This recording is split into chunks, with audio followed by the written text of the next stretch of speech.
एक ब्राह्मणवादी पार्टी जिस पर यह आरोप लगता है कि यह ब्राह्मणवादी है, यह अपर कास्ट है, थोड़ी देर के लिए मान लो, यह आरोप मान लो, उस ब्राह्मणवादी अपर कास्ट पार्टी के समर्थन से भारत की धरती पर पहली बार उत्तर प्रदेश में एक दलित मुख्यमंत्री बनी।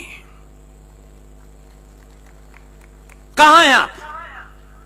और जो लोग हमको ज्ञान दे रहे हैं, हिंदू महिलाएं ऐसी हैं, घूंघट में रहती हैं, फलाने में रहती हैं, ढिमाके में रहती हैं और खुद काले डिब्बे में बंद रहती हैं, वो क्या होता है?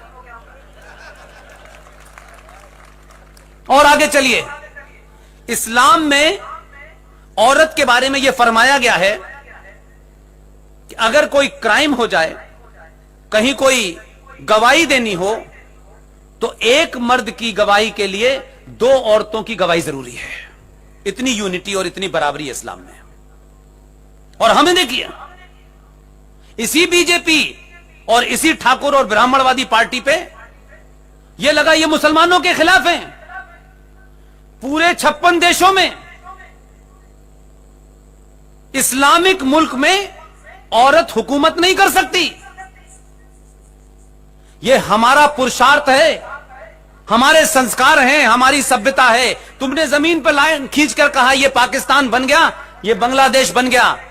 हमारी संस्कृति के कारण ही पाकिस्तान इस्लामिक देश होने के बाद बेनजीर मुख्य प्रधानमंत्री बनी।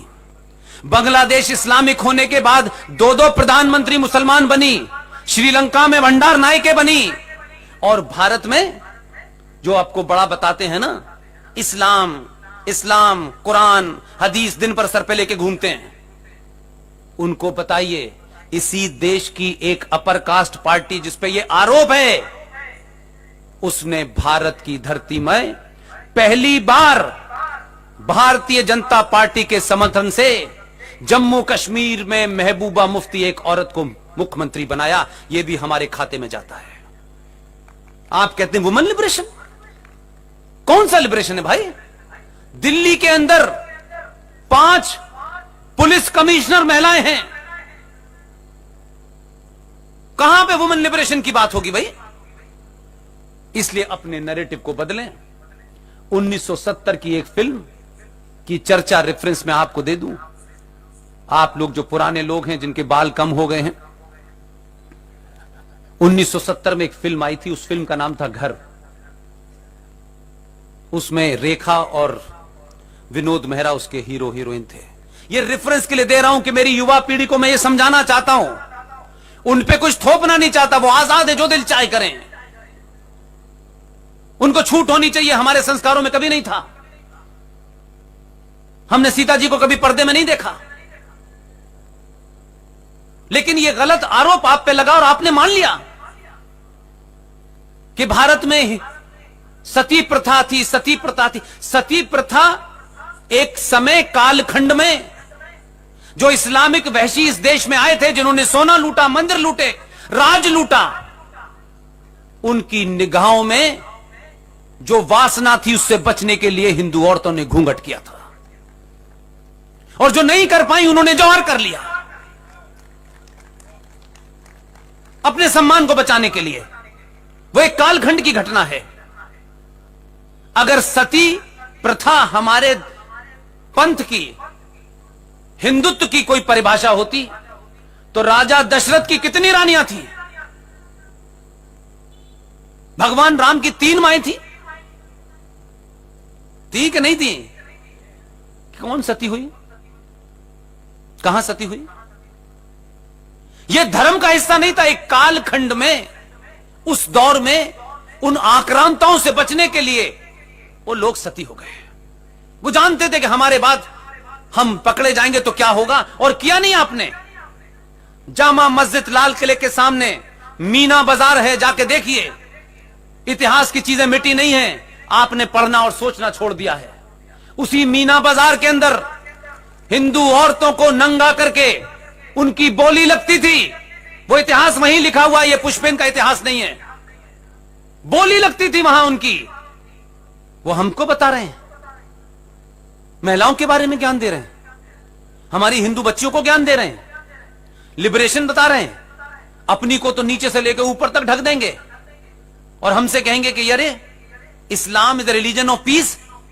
अब पीस की डेफिनेशन क्या है और पीस की मीनिंग क्या है ये मुझे नहीं पता। पूरी दुनिया में पीस नजर आ रही है, पीसेस में नजर आ रही है दुनिया। बोलना नहीं चाहता कोई, पड़ोस में है। इस्लाम की हुकूमत नाफिज हो गई है, अल्लाह की हुकूमत है, अल्लाह के बंदे चला रहे हैं। जिन महिलाओं को, हिंदू महिलाओं को यह समझाया गया है कि इस्लाम में पीस है, जरा 2-4 जाएं तो टिकट मुझसे ले लें अफगानिस्तान की। हमारी आंखों के सामने सब कुछ हो रहा है लेकिन हम देखना नहीं चाहते। तो 1970 के दशक की एक फिल्म थी, उसमें एक लड़के लड़की के बीच में प्यार होता है, जो अमूमन बात है।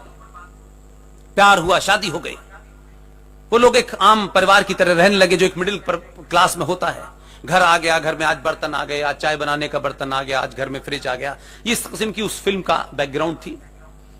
और उसके बाद में एक दिन वो पति पत्नी कहीं घूमने गए, और घूमने गए वहां 5-4 गुंडों ने उनको घेर लिया और एक ने उनके पति को पकड़ लिया और 4 लोगों ने मिलकर उस पत्नी के साथ सामूहिक बलात्कार किया।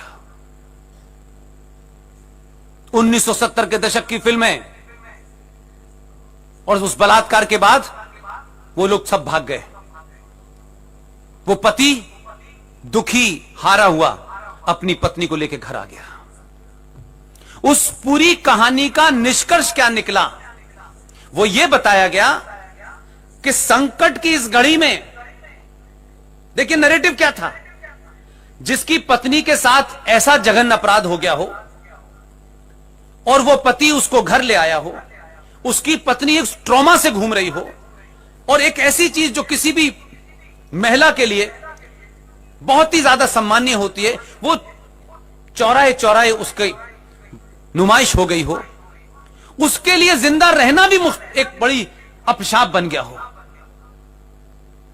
उस फिल्म का आखिर में कंक्लूजन यह दिया कि देखिए उसका पति संकट की घड़ी में उसके साथ खड़ा रहा और वो इलाज चलता रहा और एक समय के बाद वो ठीक हो गई और उसने अपने पति को भी ये एहसास करा दिया कि मैं सब भूल गई, लेकिन वो भूली नहीं थी। और फिल्म समाप्त हो जाती है और फिल्म का रिव्यू लिखा जाता है कि देखिए एक पुरुष को अपनी पत्नी के संकट के समय में ऐसे खड़ा हुआ जाता है। इन बच्चों ने 70 की फिल्म नहीं देखी। अपने नैरेटिव को अगर आप बदलेंगे तो आप कहेंगे क्या बदला है, मैं कहता हूं बदल गया है। ये 70 के दशक की फिल्म थी। 2020 में एक फिल्म आई, फिल्म का नाम था बाहुबली। बाहुबली जिस फिल्म का नाम था उसका नैरेटिव देखिए, घटनाएं एक सी हैं, प्रतिक्रिया बदल गई। एक मक्कार चोर राजा का दलाल सेनापति अपने सेनापति होने के कारण उस राज्य में राजा के दर्शन करने के लिए जो महिलाएं उसके महल में आ रही थीं, वो सेनापति हर महिला के जिस्म को छूने के लिए हाथ डालता था। एक महिला के साथ भी उसने ऐसे ही किया। उस महिला ने अपना खंजर निकाला और उसकी उंगलियां काट दी।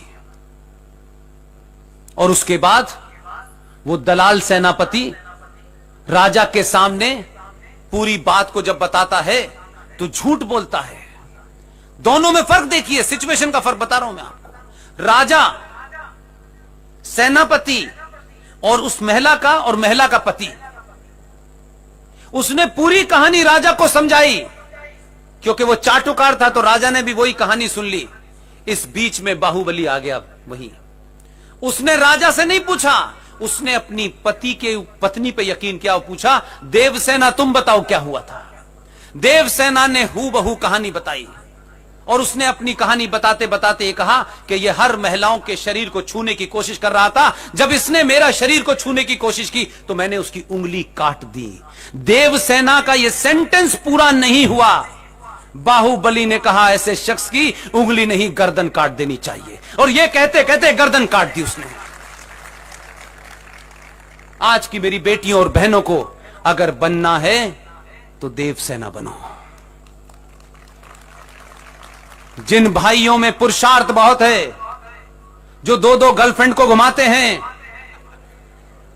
पिताजी नौकरी करते हैं और नौकरी से घर चलता है, और पिताजी जब बेटी उनके घर में आके कहती है कि पिताजी फले रास्ते से मैं जाती हूं, 4 जिहादी मुझे छेड़ते हैं, मेरा हाथ पकड़ते हैं, तो वो असहाय बाप कुछ कर नहीं पाता है। और वो बेटी उसकी आंखों में देखती है कि मैं अपने बाप को अगर मजबूर कर दूंगी और अगर इसकी नौकरी चली जाएगी तो घर कैसे चलेगा। वो उसके अंदर डर बैठ जाता है। यही बात वो अपने भाई से कहती है तो भाई उसको क्या तर्क देता है, अब तुम्हारे लिए मैं क्या सबसे लड़ता फिरूं, तुम घर से बैठ के क्यों नहीं पढ़ लेती हैं।